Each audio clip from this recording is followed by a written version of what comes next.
আমাদের আজকের গল্প মাসুদ রানা সিরিজের মুক্ত বিহঙ্গ দ্বিতীয় খণ্ড। লিখেছেন লেখক কাজী আনোয়ার হোসেন। প্রথম প্রকাশ 1989 সাল।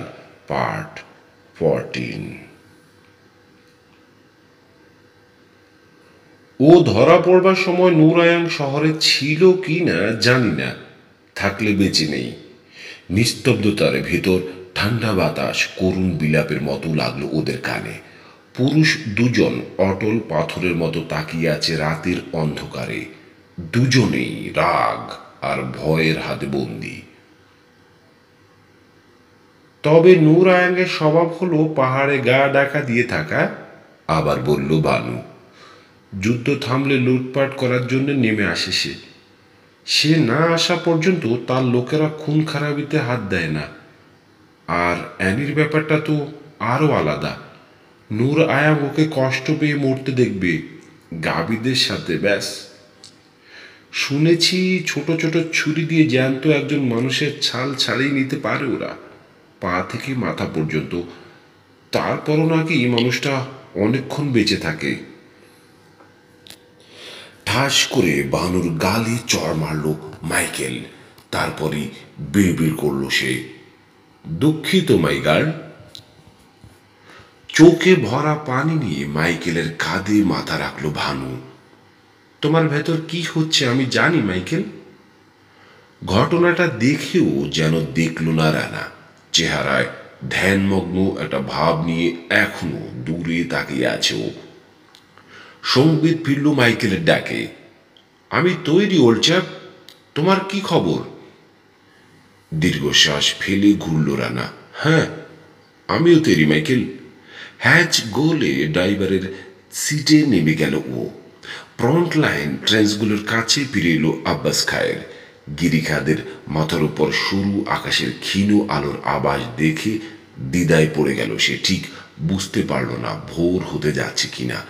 এরই মধ্যে ট্রেন্সের ভিতর নড়াচড়া শুরু হয়েছে। প্যারাপিন ল্যাম্প তুলে ওর মুখে আলো ফেলল গোত্রপ্রধানের একজন দেহরক্ষী। আব্বাসকে চিনতে পেরে স্বস্তি বোধ করল সে। উনি আপনার খোঁজ করছিলেন? ট্রেন্সের ভেতর দিয়ে লোকটার পিছু নিল আব্বাস। সাবধানে পা ফেলে এগোতে হলো তাকে। কাদার উপর শয়ে শয়ে আদিবাসী যোদ্ধারা শুয়ে রয়েছে। দ্রুসুর একটা কম্বলের ভিতর নিজেকে গুটিয়ে রেখেছেন কামাল হাসান। মেইন ট্রেন্স থেকে খানিকটা দূরে বড় একটা গহ্বরের ভিতরে বসে রয়েছেন তিনি। গর্তের খোলা মাথাটা তাঁবুর ক্যানভাস দিয়ে ঢাকবার চেষ্টা করা হয়েছে। মাটিতে ছোট একটা আগুন জ্বলছে, চারদিকে ধোঁয়া। দেহরক্ষী আর সর্দাররা ঘিরে রয়েছে কামাল হাসানকে। শান্তভাবে তার সামনে হাঁটু গেড়ে বসল আব্বাস। গোত্রপ্রধান মুখ তুলে তাকালেন। বিদেশি বন্ধুরা কি চলে গেছে? জিজ্ঞেস করলেন কামাল হাসান। খক খক করে কাশলেন খানিক। প্রাচীন শরীরটা অসম্ভব ঝাঁকি খেল। ভোরে ওরা ফিরে আসবেন, হামলা শুরু হওয়ার আগেই। রানা আর মাইকেলের পক্ষ নিয়ে তাড়াতাড়ি বলল আব্বাস। তারপর ধীরে ধীরে ওদের চলে যাওয়ার কারণ ও প্রতিরক্ষা ব্যবস্থা সম্পর্কে ব্যাখ্যা দিল সে। মাথা ঝাঁকালেন কামাল হাসান। এক দৃষ্টে তাকিয়ে থাকলেন আগুনের দিকে। তার চোখে লাল অগ্নিশিখা নাচতে লাগলো। আব্বাস থামতেই কাঁপা কাঁপা ঝগড়াটে গলায় কথা বললেন তিনি। এটা একটা সংকেত। স্রষ্টা আমাকে বলছেন, কামাল, আর দেরি করো না। বিদেশি সমরনায়কের পরামর্শ অনেক শুনেছি। বহু কষ্টে বহুদিন ধরে বুকে চেপে রেখেছি প্রতিশোধের ঘন ঘনে আগুন। আর নয় আব্বাস, আর নয়। আমার মা ছিল সিংহী, বীরাঙ্গনার গর্বে আমার জন্ম। নিজেকে আর কতদিন দাবিয়ে রাখবো? অনেকদিন হলো শত্রুরা আমাকে লাথি মারছে, আমি সহ্য করেছি, কিন্তু আর নয়। খক খক করে কাশলেন তিনি। অনেক দৌড়েছি আমরা, শুধু পেছন দিকে। এবার আমরা রুখে দাঁড়াবো শত্রুর বিরুদ্ধে। যাও, সবাইকে ঘুম থেকে তোলো। সবাইকে বলো 1000 বছরের পুরনো সংকেত বাজবে, বাজবে আমার ড্রামগুলো। কম্বল ছুঁড়ে ফেলে দিয়ে তড়াক করে এক লাফে সিধে হলেন কামাল হাসান। ড্রামের শব্দ শুনতে বলো সবাইকে। আশপাশ থেকে চাপা গর্জন শোনা গেল। দেহরক্ষী আর সর্দারদের রক্ত গরম হয়ে উঠছে। ভোর হওয়া পর্যন্ত বাজবে আমার ড্রাম, বলে চলেছেন কামাল হাসান। তারপর যখন ড্রাম থামবে তখনই সময়। কারও খেয়াল নেই সম্পূর্ণ নগ্ন দাঁড়িয়ে আছেন তিনি, তার নিজেরও না। আর ঠিক সেই মুহূর্তে আমি কামাল হাসান তোমাদের সামনে থাকবো, ছুটে যাব শত্রুর উদ্দেশ্যে, তাদের খেদিয়ে পৌঁছে দিয়ে আসবো মরুভূমিতে, ঠেলে ফেলে দেব সাগরে। নিজেদের যারা বীর যোদ্ধা বলে মনে করে, পবিত্র মাতৃভূমির উপর যাদের এতটুকু মায়া আছে, যারা স্বাধীনতা আর প্রচুর বিয়ে করার অধিকারে বিশ্বাস করে, অবশ্যই তারা আমাকে অনুসরণ করবে। লুলু উলুধ্বনিতে তার বাকি কথা চাপা পড়ে গেল। গলা ছেড়ে হেসে উঠলেন তিনি। সর্দারদের একজন এক মগ তেজ ধরল গোত্রপ্রধানের সামনে। চাটুকু খেয়ে নিন হুজুর। মগের ভেতর না তাকিয়ে ঢক ঢক করে তেজটুকু গলাদ গরণ করলেন কামাল হাসান। লাফিয়ে সামনে এগিয়ে এলো আব্বাস। বুড়ো দাদুর একটা বাহু চেপে ধরল সে। দাদু! ঝট করে তার দিকে ফিরলেন কামাল হাসান, চোখে আগুন ঝরছে। তুমি যদি মেয়ে মানুষের মতো করো, তোমাকে আমি নাতি বলে স্বীকার করব না। আমার গায়ে যখন হাত দিয়েছ তখন আমার মতো করে চিন্তা করতে চেষ্টা করো। কোথায় দাঁড়িয়ে আছি আমরা? পিঠ কোথায়? কোথায় যেতে চাই? হঠাৎ দাদুর কথার অন্তর্নিহিত অর্থ দিবালকের মতো পরিষ্কার বুঝতে পারল আব্বাস। উপলব্ধি করল তার দাদু কি বলতে চাইছেন, কি করতেও চাইছেন। তার দাদু বুঝতে পেরেছেন স্রষ্টা আদিবাসীদের উপর সন্তুষ্ট নন, তাদের পিঠ দেওয়ালে ঠেকে গেছে। এখন যুদ্ধ করলেও হারতে হবে, না করলেও মরতে হবে। এই যখন পরিস্থিতি, একটা স্বাধীন চেতা জাতির সামনে আর কি করণীয় থাকে? আত্মত্যাগ করা ছাড়া। নতুন আর প্রাচীনের মধ্যে নিঃশব্দে বিনিময় হলো উপলব্ধি আর সমঝোতার বার্তা। কামাল হাসান বললেন, যদি তোমার বুকে প্রতিশোধের আগুন জ্বলে থাকে, তাহলে আমার আশীর্বাদ পাবার জন্য নত হও। দাদুর পায়ের উপর মাথা ঠেকালো আব্বাস। তার নগ্ন ঘাড়ে গরম এক ফোঁটা পানি পড়ল। চোখে বিস্ময় নিয়ে মুখ তুলল আব্বাস। বৃদ্ধ কামাল হাসান হাসছেন, কিন্তু দুগাল বেগ গড়িয়ে নামছে চোখের পানি। বিড় বিড় করে তিনি বললেন, একটা অন্যায়ের বিরুদ্ধে প্রতিবাদ করতে গিয়ে প্রাণ দেব আমরা ভাই, এ আমার আনন্দের কান্না। ছোট একটা কুঁড়ে ঘর, মাটির স্যাঁতস্যাঁতে মেঝেতে পড়ে আছে অ্যানি উইসপার। সম্ভবত সার্ডি শহরের এই একটাই ঘরে আগুন ধরানো হয়নি। ঘরটা শহরের এক প্রান্তে। মেঝেতে কিলবিল করছে কেঁচো, নরম স্পর্শ নিয়ে মোচড় খাচ্ছে অ্যানির গায়ে। ইঁদুরগুলো ছোট, কিন্তু এরই মধ্যে শিকারের অসহায় অবস্থা টের পেয়ে গেছে ওগুলো। খুদে ধারালো দাঁত দিয়ে কামড়ে আর চামড়ায় কামড় বসাচ্ছে। কাদার মধ্যে যন্ত্রণায় ছটপট করছে অ্যানি। তার হাত দুটো পিচমোড়া করে বাঁধা, এক করে বাঁধা হয়েছে গোড়ালি জোড়াও। বাইরে থেকে ভেসে আসা আগুনের শোঁ শোঁ আওয়াজ পরিষ্কারই শুনতে পাচ্ছে অ্যানি। মাঝে মধ্যে ছাদ ধসে পড়বার আওয়াজও চিনতে পারছে, বুঝতে পারছে বাইরে বহু গালা ভিড় করে আছে। অনর্গল কথা বলছে তারা, হাসাহাসি করছে। তেজ খেয়ে প্রায় সবাই ওরা মাতাল হয়ে আছে। তাদের শোরগোল ছাপিয়ে মাঝে মধ্যে শোনা যাচ্ছে রাস্তা আর হারারি বন্দীদের আর্তচিৎকার। বন্দীদের বেশিরভাগকেই জবাই করা হয়ে গেছে। 2-5 জনকে বাঁচিয়ে রাখা হয়েছে আনুষ্ঠানিকভাবে তাদের টেস্টিকল কাটবার জন্য। সেটা নূর আয়াঙ্গের উপস্থিতিতে ঘটবে। সবার মধ্যে একটা অপেক্ষার ভাব। দখল করা শহরে যে কোনো মুহূর্তে পৌঁছে যাবে নূর আয়াং গালা। ঘরের ভেতর কতক্ষণ পড়ে আছে অ্যানি জানে না। তার হাত আর পায়ে কোনো সাড়া নেই। নাইলনের রশিতে শক্ত গিঁট দেওয়া হয়েছে, মাংস কেটে ভিতরে দেবে গেছে। পাঁজরের নিচে যেখানে রাইফেলের বার দিয়ে মারা হয়েছিল, জায়গাটা ব্যথায় টন টন করছে সারাক্ষণ। আধ খোলা দরজা দিয়ে ঠান্ডা পাহাড়ি বাতাস ঢুকছে ঠক ঠক করে কাঁপছে সে। দুই সারি দাঁত বাড়ি খাচ্ছে পরস্পরের সঙ্গে। যতবারই পাশ ফিরতে চেয়েছে অ্যানি, বুকের কাছে দাঁড়িয়ে থাকা গার্ড প্রতিবার লাথি মেরেছে তার পেটে। এক সময় প্রায় জ্ঞান হারিয়ে ফেলল অ্যানি, তবে পুরোপুরি নয়। আচ্ছন্ন একটা ভাবের ভেতর তলিয়ে যেতে যেতেও বাইরের কোলাহল শুনতে পেল সে। মনে হলো অস্তিত্ব হারিয়ে শূন্যে ভাসছে তার শরীর। সময় থেমে গেছে নাকি বয়ে চলেছে ধারণা নেই। মনের ভয় দূর হয়ে গেল, শারীরিক কষ্ট অনুভব করল না। এই দুর্দশার মধ্যে কতক্ষণ কেটেছে জানে না। আর একটা লাথি খেয়ে সচেতন হলো অ্যানি। সারা শরীরে যন্ত্রণা নিয়ে ফুপিয়ে উঠল সে। বুঝতে পারল বাইরের লোক সংখ্যা আগের চেয়ে অনেক বেড়েছে। মনে হলো কয়েক হাজার লোক একযোগে কি যেন একটা দাবি জানাচ্ছে। একজন লোক টেনে তুলল তাকে। এতক্ষণে সে দেখল গার্ডের সংখ্যা বেড়ে 3 জন হয়েছে। তাদের 2 জন তার শরীরে হাত দিল, বাকি একজন মেঝেতে বসে ছুরি দিয়ে কেটে দিল গোড়ালির বাঁধন। সিধে হলো লোকটা। অ্যানির হাতের বাঁধনও কেটে দিল সে। পিঠ আর কাঁধ ঝাঁকিয়ে বাকি 2 জনের হাত গা থেকে খসাতে চেষ্টা করল সে। পরমুহূর্তে অনুভব করল হাঁটুতে জোর পাচ্ছে না, পড়ে যাচ্ছে সে। কিন্তু না, তাকে পড়তে দেওয়া হলো না। 3 জন লোক নিজেদের হাতের মধ্যে ঝুলিয়ে রাখলো তাকে, টেনে নিয়ে চলো দরজার দিকে। কুড়েঘরের সামনে সরু রাস্তাগুলো গালাদের ভিড়ে ঢাকা পড়ে আছে। দোরগোড়ায় অ্যানিকে দেখা মাত্র কুৎসিত চেহারাগুলো সামনের দিকে ঝুঁকলো ভালো করে দেখবার জন্য। চারিদিকে ধোঁয়া আর অসংখ্য মশাল। গার্ডদের কর্কশ নির্দেশে ভিড় সামান্য একটু ফাঁক হলো। সেই পাকের ভেতর দিয়ে অ্যানিকে টেনে নিয়ে চলল তারা।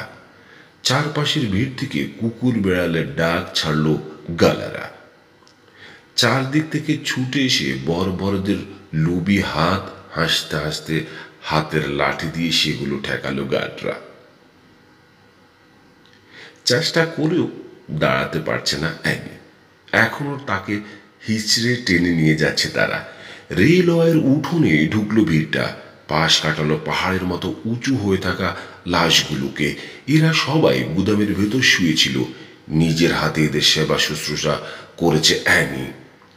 খুন করবার পর প্রতিটি লাশের গা থেকে কাপড় চোপড় সব খুলে নিয়েছে গালারা।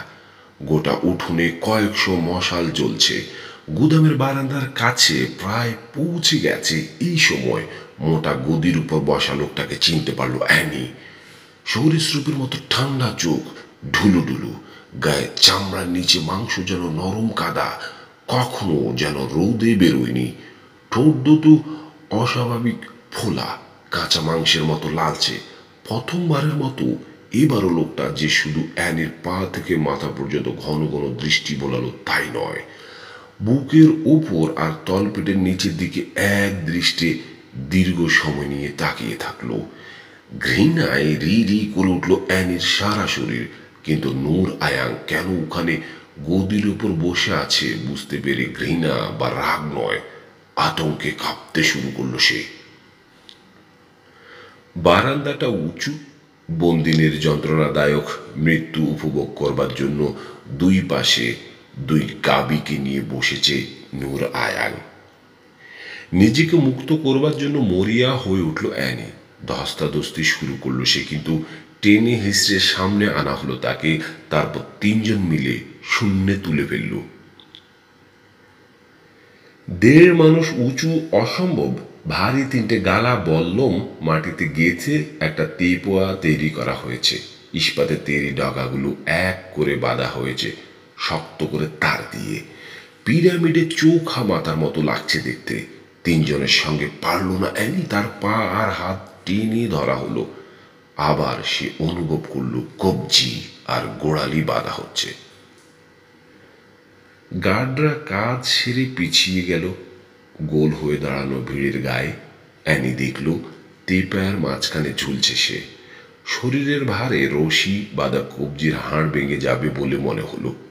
মুখ তুলল অ্যানি। সরাসরি তার সামনে গুদাম ঘরের বারান্দার উপর বসে রয়েছে নূর আয়াং গালা। চিৎকার করে কি যেন বলল সে। বুঝল না অ্যানি। আতঙ্ক আর ব্যথায় বিস্ফোরিত চোখে তার মোটা ঠোঁট দুটোর দিকে তাকিয়ে থাকলো শুধু। মোটা ঠোঁট ফাঁক হলো, বাইরে বেরিয়ে এলো সাপের মাথার মতো কালো জীবের ডগা। ঠোঁট চাটল, তারপর হঠাৎ খ্যাক খ্যাক করে হেসে উঠল নূর আয়ান। দুই কনুই দিয়ে গুঁতো মারল দুপাশে বসা যুবতীদের পাঁজরে।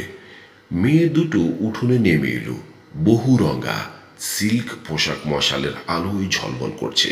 আলোর ধুতি ছড়াচ্ছে গা ভর্তি গহনা, যেন আগেই মহড়া দেওয়া ছিল। ঝুলন্ত অ্যানির দুপাশে গিয়ে দাঁড়ালো তারা। তাদের চেহারা ভাব গম্ভীর, চোখ ঢুলুঢুলু, হাবভাবে নিষ্ঠা আর আন্তরিকতা। দৃষ্টিতে ফুটে আছে প্রায় পবিত্র একটা আলো। তারা যখন হাত তুলে ওকে স্পর্শ করতে গেল, চমকে উঠে অ্যানি দেখল তাদের হাতে ছোট দুটো ছুরি রয়েছে। ভয়ে চিৎকার করতে চাইল সে, কিন্তু গলা থেকে শুধু গঙ্গারের আওয়াজ বেরোলো। মোচড় খেল অ্যানি, ঘাড় আর মাথা অসম্ভব বাঁকা করে ছুরির ফলাটা দেখবার চেষ্টা করলো। দক্ষ হাতে অত্যন্ত নৈপুণ্যের সঙ্গে অ্যানির গা থেকে কাপড়গুলো কেটে নামিয়ে নিল তারা। গলার কাছে ব্লাউজের কিনারায় ছুরির ডগা ঠেকিয়ে নামিয়ে আনলো নিচের দিকে। ব্লাউজ আর ব্রেসিয়ার ফাঁক হয়ে গেল। লাফ দিয়ে বেরিয়ে এলো দুধ আলতা রঙের বুক। ঘ্যাচ করে আরেক পচে স্কার্টটা কেটে ফেলল।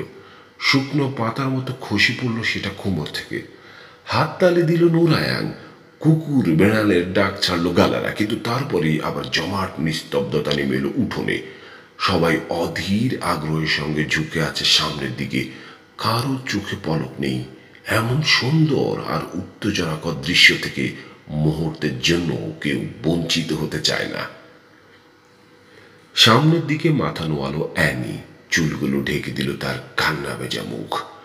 যুবতীদের একজন সরে এলো, দাঁড়ালো অ্যানির সরাসরি সামনে। হাত তুলল সে, ছুরির ফলাটা ঠেকালো ঠিক গলার নিচে সাদা চামড়ায়।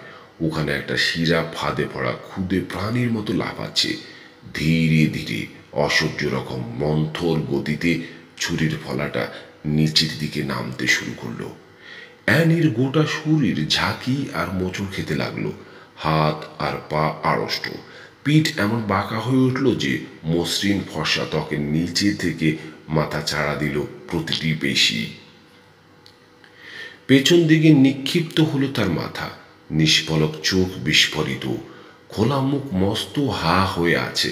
গলার ভেতর থেকে রোমহর্ষক চিৎকার বেরিয়ে এলো। যুবতী গালার কোনো দিকে ভ্রুক্ষেপ নেই। গভীর ধ্যানমগ্নতার সঙ্গে সে তার কাজে ব্যস্ত। ফোলা কিন্তু টান টান স্তন জোড়ার মাঝখান দিয়ে নামিয়ে আনলো সে ছুরির ফলাটা। ধারালো ডগা সাদা চামড়ায় অগভীর রেখা তৈরি করছে।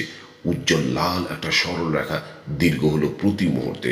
উল্লাসে ফেটে পড়ল জনতা। তাদের চাপা গর্জন অনেকটা যেন দূর থেকে ভেসে আসা সামুদ্রিক জলোচ্ছ্বাসের মতো দ্রুত কাছে সরে আসছে। তাদের সঙ্গে হাসছে নূর আয়ান, কিন্তু তার সে হাসি কেউ শুনতে পাচ্ছে না। গদির কিনারায় সরে এসে সামনের দিকে ঝুঁকে পড়ল সে। তার চোখ পাথরের মতো চকচক করছে। ফাঁক হয়ে আছে বীজের ঠোঁট। একই সঙ্গে দুটো ঘটনা ঘটল। স্টেশন বিল্ডিংয়ের পেছন দিকে ঘোর অন্ধকার। সেই অন্ধকার থেকে রূপকথায় শোনা দৈত্যের মতো ধেয়ে এলো কুৎসিত দর্শন চঞ্চলা। এক পলকে ঢুকে পড়ল মশালের লালচে আলোর ভেতর। এক সেকেন্ড আগেও আর্মার্ড কারের শব্দ শুনতে পায়নি কেউ। জনতার সম্মিলিত চিৎকারে সেটা চাপা পড়েছিল। ইস্পাতের ভারী খোল পুরনো বেন্টুলি ইঞ্জিনের ঘাড়ে চেপে ঝাঁপিয়ে পড়ল নিশ্ছিদ্র ভিড়ের গায়ে। মাংস আর হাড়ের নিরেট পাঁচিলটাকে বাধা বলে মানল না চঞ্চলা। ক্ষেত জুড়ে খাড়া হয়ে থাকা আখের উপর দিয়ে যেন ছুটল একটা বুলডোজার। গতি এতটুকু মন্থন না করে ভিড়ের ভেতর দিয়ে নিজের পথ করে নিল আর্মার্ড কার। নাক বরাবর সোজা এগুলো ফাঁকা জায়গাটায়, যেখানে বল্লমের তৈরি দীপোয়ার মাঝখানে ঝুলছে অ্যানি উইসপার। চঞ্চলার সঙ্গে একই মুহূর্তে অন্ধকার গুদামঘরের দোরগোড়ায় থেকে বারান্দায় পা রাখল মাইকেল সেবার্স। নূর আয়ান যেখানে বসেছিল ঠিক তার পেছনে। আহত হাতের বাজে দখল করা শিপটা রাইফেল, সেটার বাঁট কাঁধে না তুলেই গুলি করল সে। গালা যুবতীর ছুরি ধরা হাতের কোনোই চুরমার করে দিল বুলেট। শুকনো সরু ঢালের মতো মট করে ভেঙে গেল হাতটা। অনুভূতিহীন আঙুল থেকে উড়ে গেল ছুরিটা, আর চিৎকার তীক্ষ্ণ বাঁশির মতো বাজল কানে। আচাটিয়ে পড়ল সে অ্যানির পায়ের কাছে কাদার উপর।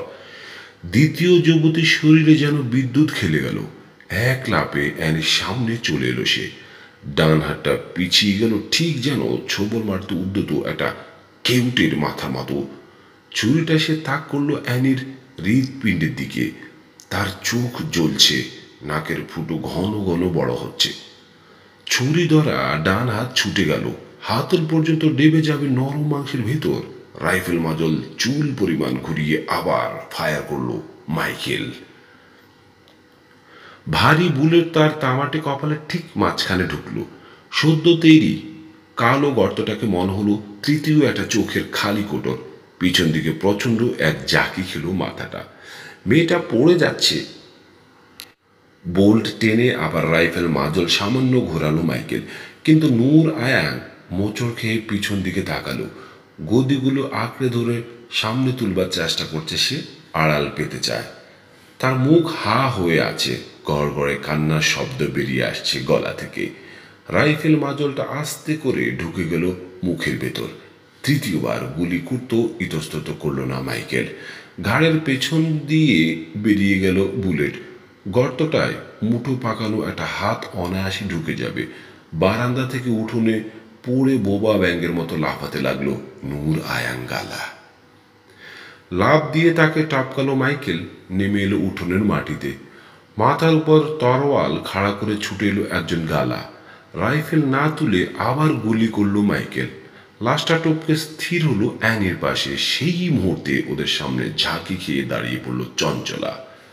হ্যাজ গোলে টারিটে উঠল রানা, হাতে হারারি ড্যাগা নিয়ে লাফ দিল। ওদের মাথার উপর টারিতে বসে বিকার্স মেশিন গান ঘোরাচ্ছে ভানু। এক নাগাড়ে কোনো বিরতি ছাড়াই গুলি ছুটছে সে। আতঙ্কে অস্থির গালারা অন্ধকারের ভিতর যে যেদিকে পারল ছুটল। পিছনে ফেলে গেল অগণিত লাশ। অ্যানির হাত আর পায়ের বাঁধন কেটে দিল রানা। সামনের দিকে ডোলে রানার বুকে পড়ল সে। দুহাত দিয়ে তাকে ধরে ফেলল রানা। ঝুঁকলো মাইকেল, অ্যানির ঝাড়া কাপড়গুলো এক এক করে তুলে আহত বগলে নিচে রাখলো। এবার বোধ হয় ফেরা উচিত কি? দরাজ গলায় প্রশ্ন করল সে। আমার ধারণা এখানে আর কোনো মজা নেই। দুজন ধরাধরি করে অ্যানিকে তুলে দিল ওরা চঞ্চলা ট্যারিটে।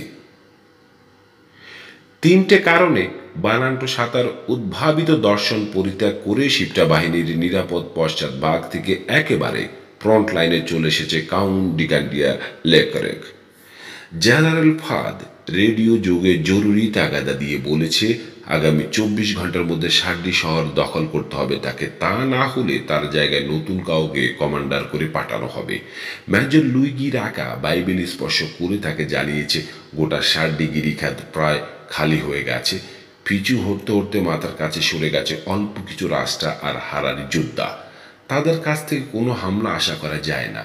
শেষ কারণ, এক ঝাঁক ট্যাঙ্ক সদ্য এসে পৌঁছেছে ওগুলো। সঙ্গে সঙ্গে একটা দখল করেছে কাউন্ট। সেই সঙ্গে নিরাপত্তা বোধ ফিরে এসেছে তার মনে। চলে এসেছে শিপটা বাহিনীর একেবারে সামনের সারিতে। তার স্বপ্নীল ঘুম ভাঙল ড্রামের শব্দে। শটান উঠে বসল সে ট্যাঙ্কের শক্ত মেঝেতে। চোখ বড় বড়, ঘন ঘন নিঃশ্বাস ফেলছে। পিস্তলটা পাবার জন্য উন্মাদের মতো হাতে হাতে লাগলো অন্ধকারে। সাতা, প্রায় কেঁদে ফেলল কাউন্ট। ড্রামের শব্দ তার বুকে হাতুড়ি ঠুকছে। সাতা, কিন্তু সার্জেন্ট বানাটো সাতার কোনো সাড়া পাওয়া গেল না। দ্রিম দ্রিম শব্দটা পাগল করে তুলল তাকে। দু হাতে কান চাপা দিল, তবু শুনতে পাচ্ছে। শব্দের সঙ্গে কাঁপছে ট্যাঙ্কের খোল, কাঁপছে তার গোটা অস্তিত্ব। সহ্য করতে না পেরে ফুপিয়ে উঠল সে। হামাগুড়ি দিয়ে এগুলো জানে না কোথায় যাচ্ছে। এক সময় পিছনের হ্যাচ ঠেকলো হাতে, সেটা খুলে বাইরে মাথা বের করলো সে। সাদা! এবার সঙ্গে সঙ্গে সাড়া পাওয়া গেল। খর্বকায় সার্জেন্ট ট্যাঙ্কের জোড়া স্টিল ট্যাঙ্ক এর মাঝখানে পাথরে মাটির উপর কম্বল মুড়ি দিয়ে শুয়ে আছে। কাউন্টের ডাক শুনে মুখ থেকে কম্বল সরালো সে। কাউন্ট শুনতে পেল সাতার দাঁতগুলো সচল টাইপরাইটারের মতো শব্দ করছে।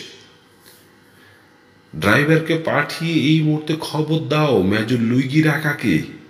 এই মুহূর্তে কম্বল গায়ে নিয়েই অন্ধকারে অদৃশ্য হয়ে গেল সাতা। কয়েক মিনিট পর এমন হঠাৎ করে আবার উদয় হলো সে যে আটকে উঠে তার কপাল বরাবর পিস্তল তাক করল কাউন্ট। এক্সেলেন্সি, করুণা ভিক্ষা করল সাতা। গাদার লেজ, খেয়ে উঠল কাউন্ট। আতঙ্কে খসখসে তার কণ্ঠস্বর। আর একটু হলেই তো খুন হয়ে যাচ্ছিলে, জানো না চিতার মতো ক্ষিপ্র আমি।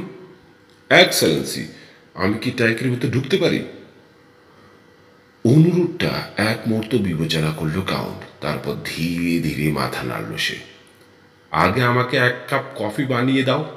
কিন্তু কফি যখন এলো, কাউন্ট বিমর্ষ দৃষ্টিতে দেখল ড্রামের শব্দ তার নার্ভের এমনই 12টা বাজিয়ে দিয়েছে যে মগটা হাত দিয়ে ধরে রাখতে পারছে না সে। মগের কিনারা দাঁতের সঙ্গে ঠক ঠক করে বাড়ি খাচ্ছে। ছাগলের মুদ বানিয়ে এনেছ? মার মুখ হলো কাউন্ট। সাতাকে অস্থিরতার মধ্যে রাখতে চায় যাতে সে দেখতে না পায় তার হাত কাঁপছে। এ তো বিষ, আমাকে খুন করার ফন্দি। কপি সহ মগটা ছুঁড়ে ফেলে দিল সে। ঠিক সেই মুহূর্তে গিরিখাতের গভীর অন্ধকার থেকে বেরিয়ে এলো মেজর লুইগির আকার বিশাল দেহ। যোদ্ধারা এক পায়ে খাড়া হয়ে আছে মাই কর্নেল, ভারী গলায় বলল সে। আর 15 মিনিট পর দিনের আলো ফুটলে গুড গুড গুড। তাকে থামিয়ে দিল কাউন্ট। ড্রামের শব্দ এড়াবার বুদ্ধি বের করে ফেলেছে। আমি সিদ্ধান্ত নিয়েছি এই মুহূর্তে হেডকোয়ার্টারে ফিরে যাব। জেনারেল ফাদের সাথে জরুরি একটা বিষয়ে পরামর্শ।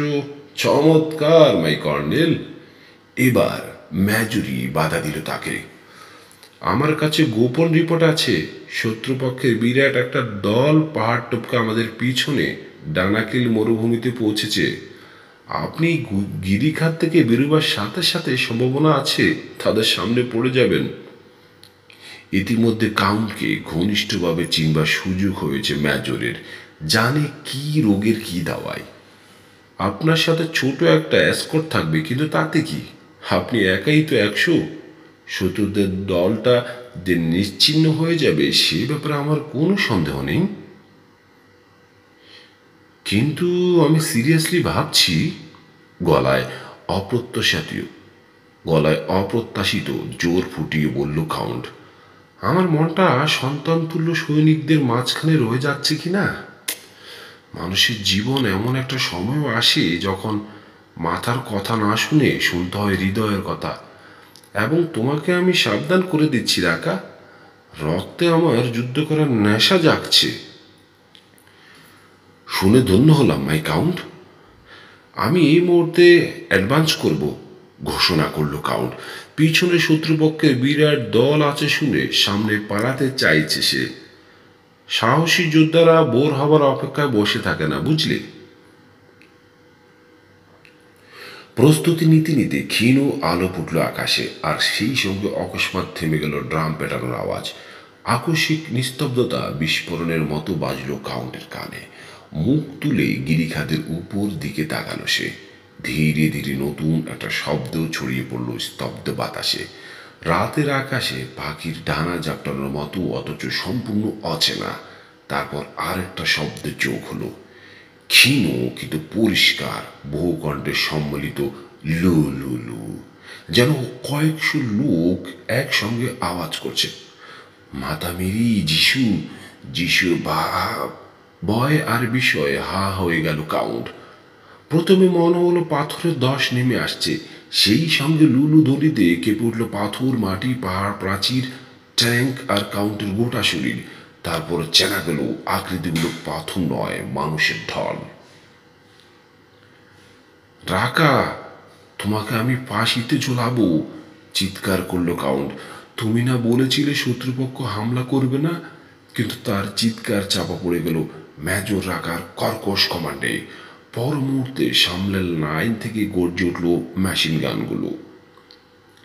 রাস্তা আর হারারি যোদ্ধারা ঘর ভাঙা পিঁপড়ের মতো ছড়িয়ে পড়ছে গিরিখাদে। দলে দলে শয়ে শয়ে নেমে আসছে তারা।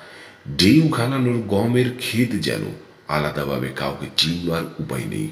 লাশের উপর জমা হতে লাগলো লাশ, তবু তাদের অগ্রযাত্রার বিরাম নেই। মুষলধারে বুলেট বৃষ্টি হচ্ছে, ঝাঁঝরা হয়ে যাচ্ছে জনারণ্য। পেছন থেকে এগিয়ে আসছে দ্বিতীয় সারি, চোখের পলকে লাশে পরিণত হচ্ছে সবাই, তাদেরকে টপকে এগিয়ে আসছে আরেক দল। অবিশ্বাস্য দৃশ্যটা আতঙ্কে ভুলিয়ে দিল কাউন্টকে। সম্মোহিতের মতো তাকিয়ে থাকলো সে। বুলেট বৃষ্টি এড়িয়ে শত্রুরা সামনে বাড়তে পারছে না, তবু একজন কিভাবে যে ফাঁক ফোকর ভুলে একেবারে সামনে চলে এলো কেউ বলতে পারবে না। মেজর রাকার নির্দেশে দেরি কাঁটাতারের বেড়ার সামনে পৌঁছও থামল না তারা। ধারালো তরোয়াল দিয়ে তার কাটবার চেষ্টা করলো। কাঁটাতারের বেড়ার কাছে যারা পৌঁছলো তাদের বেশিরভাগই মারা গেল প্রথম সারির শিপটা ট্রেঞ্চের সামনে। একটা করে রাইফেল গর্জে ওঠে, একজন করে ধরাশায়ী হয়, কিন্তু কাঁটাতারের বেড়া কয়েক জায়গায় ছিঁড়ে গেল। ফাঁক গলে ভেতরে ঢুকছে একজন রাস্ট্রা বা হারারি। মৃত্যুকে তারা বরণ করলো ব্যাহনেট বুকে নিয়ে। কাঁটাতারের বেড়ার উপর ঝাঁপিয়ে পড়লো দুজন হারারি।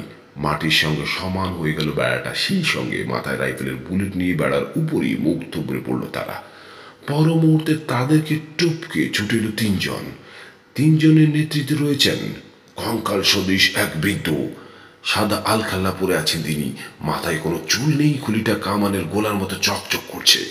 ঘামে ভেজা মুখে সাদা ধবধবে দাঁত, মুক্তোর মতো ঝলমলে। শুধু একটা তরোয়ার বহন করছেন তিনি, অস্বাভাবিক লম্বা আর চড়া সেটা। মাথার উপর অনায়াসে ভন ভন করে ঘুরাচ্ছেন। মেশিন গান আর রাইফেলের বুলেটগুলোকে ফাঁকি দেওয়ার জন্য পাহাড়ে ছাগলের মতো ক্ষিপ্রতার সঙ্গে প্রতি মুহূর্তে লাফ দিয়ে জায়গা বদল করছেন।